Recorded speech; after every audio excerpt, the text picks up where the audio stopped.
Les amis, bienvenue, j'espère que vous allez tous très bien, très content de vous retrouver pour ce nouvel épisode de Côté Mondial, le 33e je crois, et pour la preview de Maroc-Portugal. Bien sûr aujourd'hui c'est une journée très particulière, première journée sans match de Coupe du Monde depuis 18 jours, depuis que le Mondial a démarré, on a été gâtés, on a eu tous les jours 4, 3, minimum 2 matchs par jour. Aujourd'hui, pas de match. Donc pour s'occuper, je vous propose cette preview de deux nations qui ont frappé très fort hier. Ça, c'est les deux miniatures des vidéos qui sont sorties hier sur la chaîne. La qualification au tir au but historique du Maroc contre l'Espagne et ce Portugal qui a explosé la natie. Ce Portugal new look, nouvelle ère, à l'image de Gonçalo Ramos qui remplaçait Cristiano Ronaldo et qui a inscrit, comme on le voit ici, un triplé. Bernardo Silva n'en croit pas ses yeux. Extraordinaire performance des Portugais. Et un quart de finale pour l'histoire. Déjà pour l'histoire du Maroc, qui devient, en accédant au quart de finale, la 4e nation africaine à atteindre ce stade de la compétition, après le Cameroun de Roger Mila en 1990, le Sénégal de Pabouba Diop en 2002, le Ghana d'Asamoah Gyan en 2010. Désormais, il y a le Maroc d'Hakim Ziyech, d'Achraf Hakimi, de Sofiane Amrabat, de la paire Aguer Saïs, de Bounou, de tous les autres, qui écrit son histoire. Le Maroc n'avait jamais atteint les quarts de finale d'une Coupe du Monde auparavant. Sa meilleure perf, c'était 8e en 1986, un tournoi dont on va reparler. Et le Maroc a la possibilité d'écrire la plus belle page de l'histoire du foot continental en devenant la seule nation africaine à rallier un dernier carré de Coupe du Monde. Mais en face, il y a le Portugal qui, lui aussi, a de belles pages de son histoire à écrire. Le Portugal qui a déjà été en demi-finale, une fois en 66, une fois en 2006, ça plus proche de nous, la défaite contre les Bleus. Bien sûr, en 66, défaite contre l'Angleterre, future championne, une Angleterre qui avait déplacé le lieu du match au dernier moment, tactique un petit peu sournoise, dont j'ai parlé sur la chaîne il y a quelques années, il me semble. Mais le Portugal qui n'a jamais remporté la Coupe du Monde, évidemment, et qui n'a jamais même atteint la finale de Coupe du Monde. Donc pour le Portugal aussi, l'enjeu historique est fort. Ces deux nations se sont déjà jouées. En 1986, le tournoi très réussi du Maroc, victoire des Marocains 3-1 en phase de groupe. En 2018, bien sûr, beaucoup plus proche de nous, là, il y a 4 ans, victoire du Portugal sur cette tête plongeante de Cristiano Ronaldo, 1-0. C'était aussi en phase de groupe, comme pour France-Angleterre, donc c'est la première fois que ces deux nations se rencontrent sur un match à élimination directe. Et un quart de finale de Coupe du Monde, excusez du peu. Donc je vais vous faire la présentation des deux formations, leurs forces, leurs faiblesses comme d'habitude. On finira par mon prono, je vais mouiller un petit peu sur cette rencontre. Comme vous le savez, toutes mes vidéos preview prono sont sponsorisées par BetClick. Vous avez accès à leur offre de bienvenue à l'inscription en entrant le code promo WILOU qui débloque le bonus de bienvenue et qui me rémunère à chaque utilisation.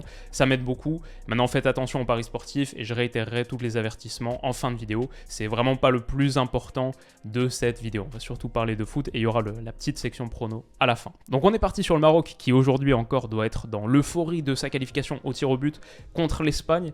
Un match où ils ont été fidèles à leurs principes et à ce qu'ils réalisent depuis le début de la compétition. Le Maroc c'est la 31e sur 32, sur les 32 sélections engagées, la 31e sur le volume total de possession. C'est pour ça, c'est ce qu'on disait en preview de Maroc-Espagne justement, que c'était un rapport de force, le fait de laisser beaucoup le ballon à l'adversaire, qui les dérangeait pas tant que ça.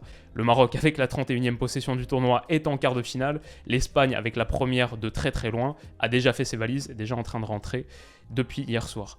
Donc ce Maroc avec si peu de possession a concédé un seul but, c'est ça leur force principale. Si on va parler des forces marocaines, évidemment, la défense de fer, un seul but concédé, malgré 21 occasions concédées sur ces 4 matchs, 16 occasions générées seulement, mais 4 buts marqués. Le différentiel d'efficacité, je ne sais pas s'il est vraiment sur le secteur offensif, où on doit dire ouais, ils sont des tueurs devant, je pense même à l'inverse, on peut dire plutôt l'inverse. Ils ont gâché pas mal de grosses occasions parce qu'il manque peut-être d'un 9 classe mondiale, classe quart de finale de Coupe du Monde. En revanche, le secteur défensif est hyper étanche. Ça, c'est les 4 matchs de Coupe du Monde contre de grosses adversités en plus.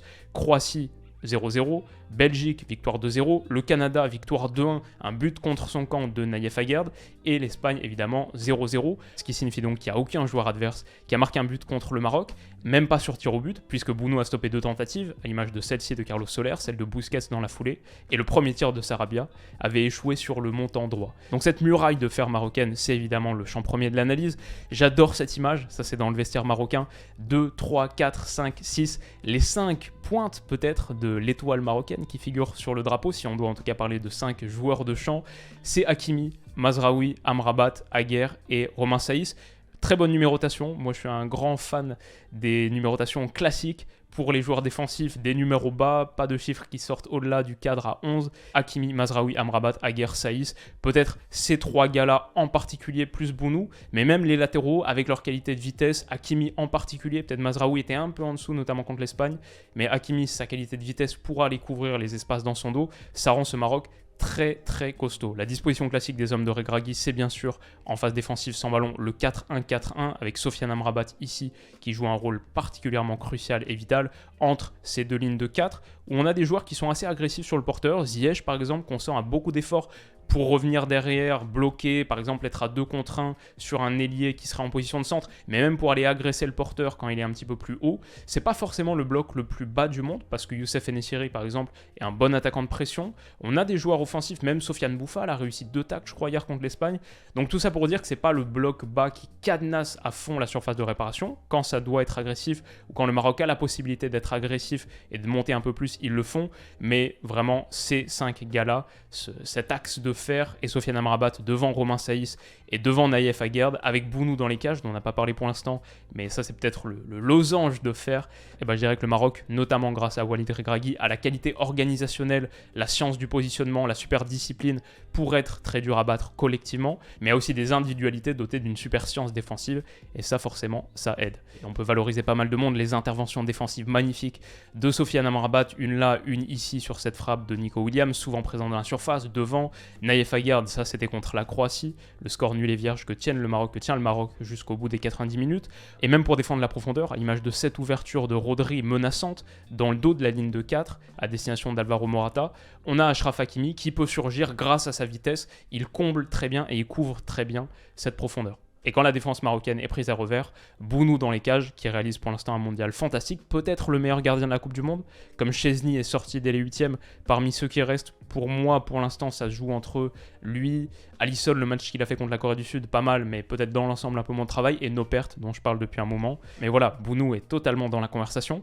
Et il y a un autre truc qui me plaît beaucoup aussi chez le Maroc, c'est une très très forte agressivité. On le voit ici contre l'Espagne, 26 tacles sur les 120 minutes, 26 tacles remportés sur 35 tentés, ce qui est déjà un bon ratio. Sofiane Amrabat, 4 tacles réussis, Achraf Hakimi, 4 tacles, Ounahi aussi au milieu de terrain dont on n'a pas encore parlé, qui a fait un super match, Sofiane Bouffal, 3 tacles sur les replis, on disait 2 en fait, c'était 3. Mais donc on a une équipe marocaine très agressive, très intense, qui est l'équipe du tournoi qui commet le plus de fautes. Pourtant, 59 fautes, 3 cartons jaunes seulement, ça en fait la 8e équipe la plus disciplinée, la mieux disciplinée du tournoi. Et là, le fait d'avoir joué 3 x 90 plus 120 minutes, ça joue plutôt en leur faveur. Tout ça pour dire que le Maroc fait de bonnes fautes. Les fautes que le Maroc fait, c'est des fautes intelligentes, maîtrisées, pas de gestes trop excessifs. Et ça aussi, ça parle sur leur séance défensive. Et puis après, à la récupération, il y a quand même des joueurs qui sont capables de 2-3 trucs. Sofiane Bouffal, qui a sorti une masterclass absolue contre l'Espagne. Si vous avez vu le match, vous avez vu ces 6 dribbles réussis sur 8 tentés. Record du match, le deuxième, c'est Daniel Olmo à 2. Youssef Enesiri à 2 aussi. Masterclass en 66 minutes, je crois, seulement de temps de jeu. Très grosse performance de Sofiane Bouffal. Moi j'aime bien aussi Youssef Enesiri comme attaquant de pression, pas en très grande réussite à la finition, pas le meilleur finisseur, mais là typiquement contre le Canada, au bout de 4 minutes de jeu, c'est lui qui pousse Milan Borjan à la faute et qui permet au Maroc d'ouvrir le score sur ce petit ballon piqué de Ziyech. Ziyech qui aussi fait un bon tournoi je trouve pour l'instant. Donc le Maroc a des armes, Achraf Hakimi sur le côté entre autres. Il y a des soucis par contre sur les faiblesses ou les motifs d'inquiétude en perspective et en vue de ce match contre le Portugal. Le match contre l'Espagne, je pense, a coûté beaucoup de ressources. On a vu Naïef Aguerd en difficulté sortir sur blessure. Romain Saïs qui a tenu sa place, mais en se tenant derrière la cuisse, petite inquiétude sur la seconde moitié de prolongation.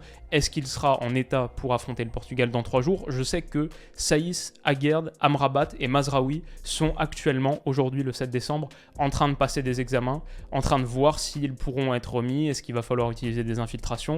Quel sera l'état de forme physique et quel sera le capital physique du Maroc sur ce match contre le Portugal? C'est une vraie question et la réponse pourrait être un peu inquiétante, surtout quand on regarde la qualité des remplaçants. Ça, c'est quelque chose que je disais dans ma preview de Maroc-Espagne. On a vu qu'à partir du moment où les entrants, surtout les entrants offensifs, ont remplacé certains des sortants, Bouffal, En-Nesyri, Unai, il y a eu quand même beaucoup moins de qualité. Je pense que même Abdé fait pas son pire match, c'était sans doute contre la Croatie, son entrée contre la Croatie était assez calamiteuse, mais Khedira par exemple a eu 2 grosses occasions qu'il rate, dont celle-ci, ce face-à-face quasiment à 8 mètres contre Unai Simon.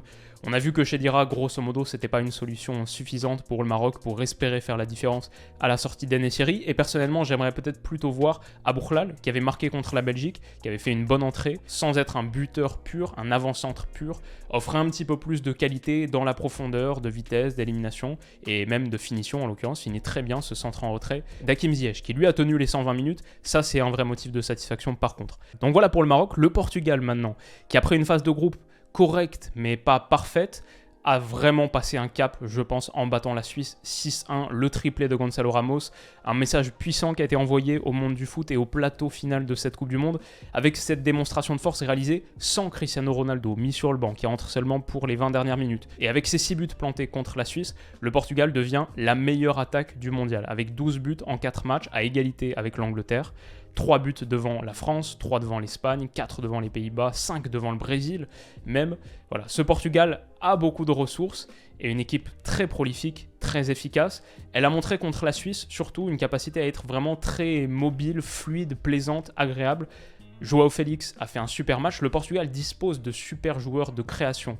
Passeurs, dribbleurs, João Félix, Bernardo Silva, Bruno Fernandes, qui pour l'instant avaient du mal peut-être à montrer l'étendue de leur qualité sans une pointe prolifique qui apporte des choses dans la profondeur, qui est un peu plus chirurgicale, qui a peut-être la caisse physique pour résister aux défenseurs. Ici, ce que fait Gonzalo Ramos, son travail sur char pour déclencher les premiers poteaux, absolument magnifique, mais ça part d'un très bon travail de João Félix, dont la prise de balle sur la touche de Rafael Guerreiro était sublime.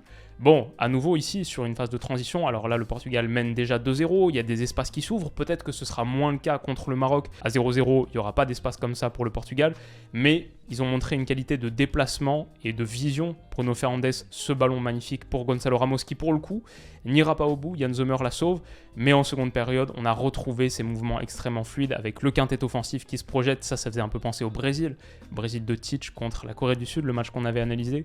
Super mouvement, ça ira au bout. Le Portugal est aussi assez dangereux sur coup de pied arrêté offensif, à l'image du second but signé Pep. Ils ont des ressources dans ce secteur, un secteur où le Maroc, pour le coup, je trouve, montre des signes de fébrilité.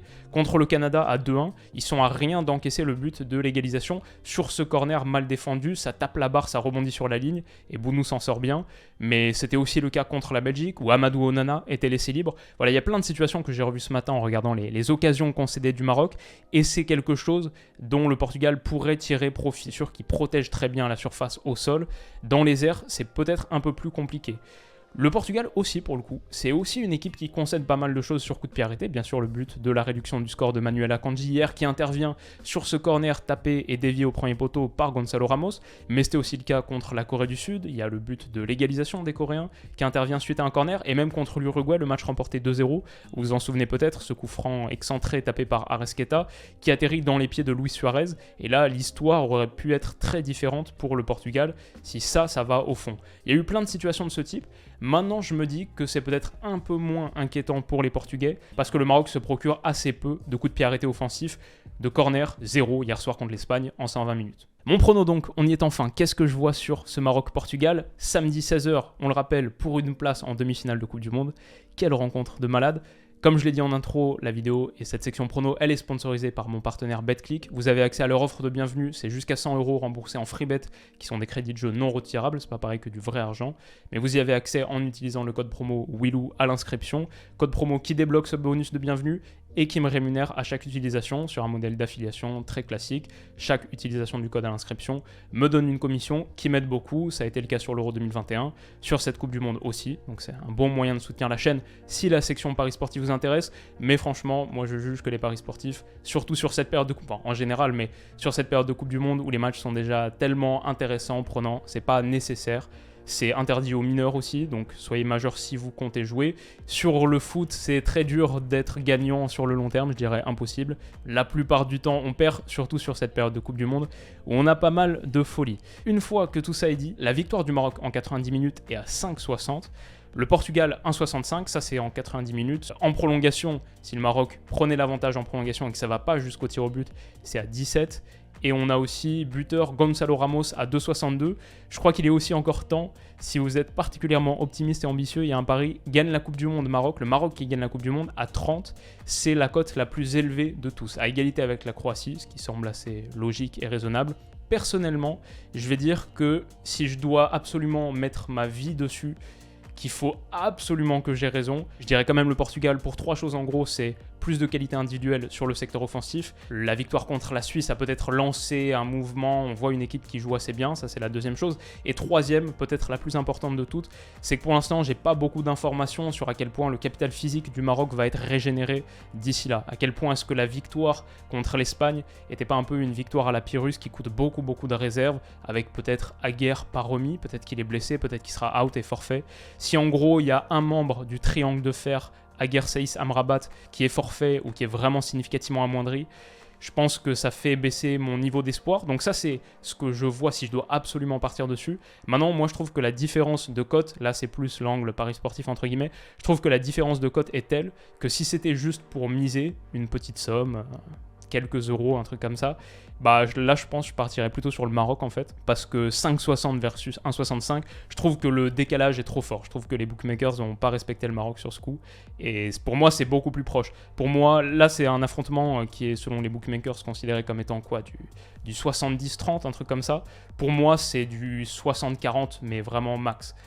55-45 peut-être. Le Maroc, au bout d'un moment, il faut mettre un peu de respect sur le nom d'une équipe qui a encaissé un seul but en Coupe du Monde pour l'instant en 4 matchs, en ayant joué Croatie, qui est actuellement en quart de finale, l'Espagne, qui a été considérée comme un des favoris absolus, que moi je m'étais accédant jusqu'à la finale, la Belgique, bon ok ça c'était pas en très grande forme, et le Canada pour le coup, pour un petit, qui avait un secteur offensif assez dangereux. Donc voilà, mettons du respect sur le nom du Maroc, ça va être beaucoup plus serré à mon avis que ce que les cotes indiquent. Donc pour l'instant j'ai fait France-Angleterre et Maroc-Portugal.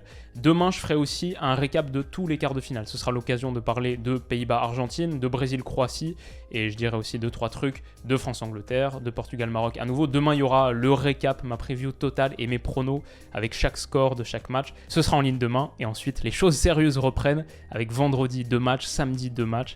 Ça va être un truc de dingue. Trop hâte. D'ici là, comme d'habitude, passez une très bonne journée, prenez soin de vous et de vos proches, et on se dit à demain. Bisous.